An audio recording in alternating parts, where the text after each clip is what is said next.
अस्सलाम फ्रेंड्स, आज हम आए हैं जी फ़रूख कैटल फार्म कोट फतेह खान में और हमारे साथ फ़रूख खैर साहब खड़े हुए हैं। अस्सलाम वालेकुम, कैसे हैं आप? ठीक है।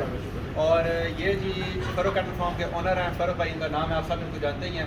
इन्होंने नया सेटअप पिंडी से अब यहाँ पे शिफ्ट किया कोट फतेह खान में, और आज हम इनका यहाँ का जो माल है वो देखेंगे और साथ में ये पूछेंगे कि इनकी कामयाबी का क्या रहा। फ़रूख भाई कैसे हैं? अल्लाह का शुक्र। फ़रूख भाई, इस यहाँ पे कितने जानवर खड़े हैं जो इस साल के लिए आप? सर मेरे पास इस साल के जानवर खड़े हुए हैं वो है 58, थोड़ा आगे आगे का आवाज़। 58 दांत है 58 दांत खड़े हैं जी फ्रेंड इनके पास, और अगले साल के तकरीबन 32 हो गए।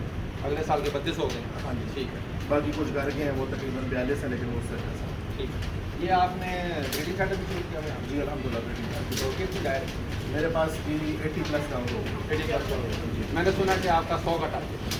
हाँ जी 100 का टारगेट है इंशाल्लाह ये महीने अच्छा, फिर भाई आप मुझे बताएं कि इसको आप अगर बिजनेस कर रहे हैं या शॉप लेके चल रहे हैं, आपका बेसिक बिजनेस क्या है? आप सर जी मैं इसको एज ए बिजनेस लेके चल रहा हूँ और मेरा यही बिजनेस है, इसके अलावा मेरा कोई बिजनेस नहीं। तो हमने तो ये बात सुनी है कि ये जो पतंगी नाम है अंदर ले आकर कोई बचत उनके लिए नहीं है जिनको पता नहीं है। ठीक है, जिनको समझ है उनके लिए अल्हम्दुलिल्लाह। मतलब कि अगर आप एक कीड़ा बच्चा लेते हैं अगर उसको सारा साल रख कर, देखिए मैं आपको बताता हूँ, असल में हमारे लोग मार इसलिए खाते हैं, उनको चीज़ तो ले लेते हैं लेकिन उनको ये नहीं पता होता चीज़ को बेचना किस टाइम है। हर चीज़ के बिकने का एक टाइम होता है, हर चीज़ के उस अरूज के ऊपर चीज़ अपने मैक्सिमम रेट पे होती है माशाल्लाह जी, बहुत अच्छा। अगर आप इसको उस टाइम पे बेच देना, अगर आप उस टाइम को कैच कर दें तो इससे अच्छा काम है। हमारे लोग ले लेते हैं फिर सीने से लगा के रखते हैं, फिर बाद में रोकते हैं, नुकसान हो गया। मैं लेता हूँ जब उसका टाइम होता है बिकने का, या जब मुझे हिसाब से चीज़ अपने मैक्सिमम रेट को टच कर रही होती है, उस टाइम पे मैं सेल कर देता हूँ। ठीक है। तो फ़रूख भाई, ये आपने थोड़ा सा हम आपके बारे में पूछना चाहेंगे कि आपने अपने स्टार्ट कहाँ से किया? स्टार्ट मैंने लिए जी तकरीबन, वैसे तो मुझे जानवर बेचते हुए और लेते हुए रखते हुए हो गए तकरीबन 12-13 साल। ठीक है। सबसे पहले घर कुर्बानी के जानवर से स्टार्ट किया था। अच्छा, पहले साल 1 था, फिर 3 हुए, तो मतलब बहुत नीचे से मैं उठा हूँ, मैं डायरेक्ट जंप करके इतना ऊपर नहीं आया। ठीक है।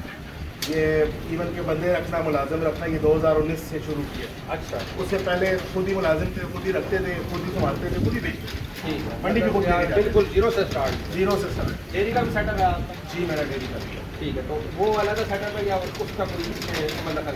वो डेली इनकम जनरेट करती है, उसकी इनकम से इनके एक्सपेंसेस में वेयर करता हूँ, उनको मैं पालता हूँ। ठीक। और साल के एंड पे ये जब बिकते हैं तो तो इतने ही अगले साल के आ जाते हैं, डेयरी भी आ जाती है, मेरा सिस्टम भी अल्हम्दुलिल्लाह चल जाता है। दोनों चीज़ों को आपस में साथ साथ लेके चल रहा और भाई पिछले 2-3 साल से हम ये देख रहे हैं कि जो मार्केट के मशहूर दान हैं सारे आप खींच के अपने पास पालते हैं, इसलिए है। ये मेरे अल्लाह ताला की देन है। ठीक।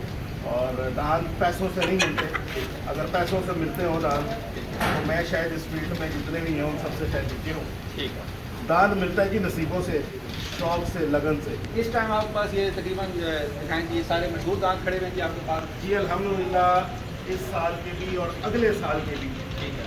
सारे टॉप बड़े के दान अल्हम्दुलिल्लाह जी खड़े हुए हैं। माशाल्लाह। ठीक है। तो ये कितने रकबे की जगह है आप? ये जगह है 14 कनाल। 14। ठीक है। तो पिंडी से आप यहाँ पे इसलिए से आए हैं कि ये ज़रा इलाका लोगों को? पिंडी से मैं इसलिए मूव हूँ, एक तो वहाँ पे रेंट की जगह थी, ठीक है। अपने हिसाब से कर नहीं रहे पार सकता था, तो रेंट का था। ठीक है। दूसरा अल्लाह ताला ने फिर मुझे अपनी इजाफी जगह दी थी। तो सेकेंडली ये हब है, जो कस्टमर की रेशो यहाँ पे है पिंडी में 10% की नहीं है। यहाँ पे आपके पास वॉक इन कस्टमर बहुत है। दूसरा ये जानवर इस इलाके के हैं, जो पानी इस इलाके का इनको रास आता है वो हमारे पिंडी का नहीं आता। नहीं। हम पिंडी में जानवर जाता है उसके अंदर वो शोखी नहीं रहती, वो करंट, वो नखरा नहीं रहता। मतलब आप बड़ा नखरा है, वो पिंडी का पानी मीठा है, इधर का पानी है खारा। ठीक। ये और ये जानवर बिकता ही अपनी मस्ती पे है, ठीक। तो इसमें नखरा नहीं होगा तो ये बिकेगा। अच्छा, दूसरा फ़रूख भाई ये बताएं कि आप, मेरा एक टिपिकल सवाल जो हर फार्मर से होता है कि आप इनको डालते हैं खाने के लिए? सर जी मेरा पिंडी में भी मशहूर डेरा था जिसके दरवाजे कोई नहीं थे। ठीक है। अल्लाह के हुक्म से कोर्ट का भी मशहूर डेरा जिसके दरवाजे ही कोई। ठीक। ठीक है, जब जिस भाई का दिल हो अपनी तसल्ली करे। ठीक है। हम डालते हैं जी गंदम का दलिया, ठीक है। गंदम का दलिया डालते हैं। एक हो गया खल, चोकर। पूरी गर्मियाँ हमारे दाल लस्सी और तेल पीते हैं। ठीक है, और पूरी सर्दी के 6 महीने हम इनको आटा और घी इसका हलवा बना के खिलाते हैं। तकरीबन 3 दान को हम साल में 10 किलो सरसों का, 20 किलो सरसों का तेल, और 10 किलो जबिया का तेल इनको हम गर्मियों में इनको खिलाते हैं, और 20-20 किलो फी दान को हम हलवे की सूरत में घी खिलाते हैं डाल डाल के। तो जो अपना तिलों का तेल भी तिलों का तेल सर्दियों में देते हैं बहुत कम हद पे ज़रूरत ज़्यादा। वरना वो दगा एक्स्ट्रा से स्टार्ट। देखिए मुझे उसकी ज़रूरत की पेश है, मेरा माल अल्हम्दुलिल्लाह वैसे भी ठीक तैयार हो जाता है। अच्छा फरूक भाई, हमारे आप ऑडियंस को क्या पैगाम देना चाहेंगे कि एक नया एवरेज इन्वेस्टमेंट के साथ अगर काम करना चाहता है क्या पहले आज से अगर 2 साल पहले जाया जाएगा तो एक नए बंदे के लिए भी और एक एवरेज इन्वेस्टमेंट के लिए भी, इन्वेस्टर के लिए भी काम बहुत अच्छा था।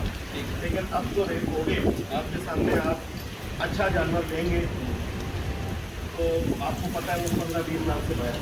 तो अगर आप 4 लाख में लेते हैं फिर उसको खराब का खर्चा लगता है तो करोड़ में आपका इन्वेस्टमेंट। नया बंदा कोई आना चाहता है पहले तरह ब्रीड को समझे, अपने घर की ब्रीड हो रहा है। गाइयाँ सस्ती हैं आज, उन्हीं गायों में से नहीं निकल रहा है। तो आप 3 साल का मेरा माइंड सेट था, मुझे भी ये पता है, मैं आपको बताया बैकग्राउंड में मेरा मतलब भी सही है। जब मुझे समझ लगी कि मार्केट मेरी पहुंच से बाहर होती जा रही है, तो अभी 1-2 साल तो खरीदना मेरी मजबूरी थी, पिछला साल भी और ये साल मैंने गाइयाँ थी। और इंशाल्लाह 2026 से अगले साल मेरे घर का जाता है, तो मुझे सिर्फ मेरा उनका खर्चा ये होगा जो कि मतलब उनको खिलाई पिलाई। तो मैं ये मशवरा दूंगा, एक जानवर ले लें एज ए ब्रीडर, अच्छी गाइयाँ लें, अपने घर की ब्रीड में 2 साल की खुआरी है, तीसरे साल आपके घर का माल दिया, और बेसिकली मशीन वाला सिस्टम है ना, अपनी प्रोडक्शन में। और अगर हम डेयरी से स्टार्ट लें तो फिर भी अच्छा। डेयरी तो आपके लिए बस इसलिए अगर आपका इसके अलावा कोई और, या तो आपके पास इतने पैसे हो कि आप इनको जो है खिला पिला सकें, मतलब इनको लेना तो मुश्किल नहीं है। मेन मुसीबत है इनको साल पूरा खिलाना। इस तरह से हमारा एक जानवर पे जो डाइट का खर्चा आ रहा है वो तकरीबन 35 से 40 हज़ार रुपये आ रहे हैं। इस दान के बारे में कुछ बताएंगे कि ये कौन सा काम है, क्या ये जी दान इसके बारे में ये है कि ये जिस टाइम पे गाय के नीचे दूध पीता था उस टाइम पे मैं इसका ख़रीदार था दीवाल गांव में। अच्छा। लेकिन मैं अपने जिस अजीज़ के साथ गया था वो भी इसका ख़रीदार था, तो मैं नहीं ले सका। फिर ये दान हमारे भाई शाह आलम के पास आ गया, कि रज़ा वाले भाई के पास। ठीक है। तो हम दान के पीछे पीछे इनके पास चले गए, फिर इन्होंने हमें तोहफ़ा दान हमारी दीद करके दिया। ये हमारे पास इन भाई की निशानी है। थैंक यू जी आपका। अब ये ठीक जा रहा था जी अल्हम्दुलिल्लाह, बहुत अच्छा जा रहा है आपके सामने।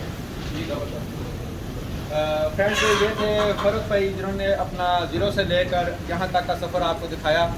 आप लोग इनसे यहाँ आके मिल भी सकते हैं, डिस्क्रिप्शन में इनका नंबर भी गिवन है। हर रेंज का दान इनके पास इस टाइम मिनिमम कितनी रेंज का दान है? मिनिमम जी मेरे पास इस टाइम पे 5 लाख रुपये का 5 लाख रुपए से लेकर sky the limit crore 2 crore का दान भी इनके पास मौजूद है, जो मशहूर से मशहूर ब्रीडर यहाँ पे खड़े हुए हैं। तो आप लोग इनसे रब्ता कर सकते हैं। यहाँ पे आप हर किस्म की ब्रीड ले सकते हैं, छोटे बच्चे से लेकर गायों से लेकर बकरियों का सेटअप, डेयरी का सेटअप, हर चीज़ में आ सकते हैं। देखिए जी, बकरा चाहिए हो, दुम्बा चाहिए हो, धान चाहिए हो, गाय चाहिए हो, दूध वाले जानवर चाहिए हो, अल्हम्दुलिल्लाह आपको यहाँ से मिलेंगे। हमारी सब चीज़ों को हम डील कर रहे हैं। गोट फार्मिंग हमारा अपना बिजनेस है, पोल्ट्री का हम भी पोल्ट्री का भी कर रहे हैं अल्हम्दुलिल्लाह। उसके अलावा हम गोट फार्मिंग भी कर रहे हैं, हम दुम्बों की ब्रीड भी करवा रहे हैं, पतंजंगी ब्रीड भी करवा रहे हैं, मिल्किंग एनिमल भी कर रहे हैं। तो अल्हम्दुलिल्लाह जानवर शुरू से ही शादी क्रेज था, अपना शौक था, आप तो बड़ा पुराना जानते हैं। तो बस अब जब काम कर रहे हैं तो फिर सब कर हर तरह के कर रहे हैं। बहुत शुक्रिया फरूक भाई, आपने बहुत हमें टाइम दिया। थैंक यू, इंशाल्लाह रब्ता रहेगा। थैंक यू, बहुत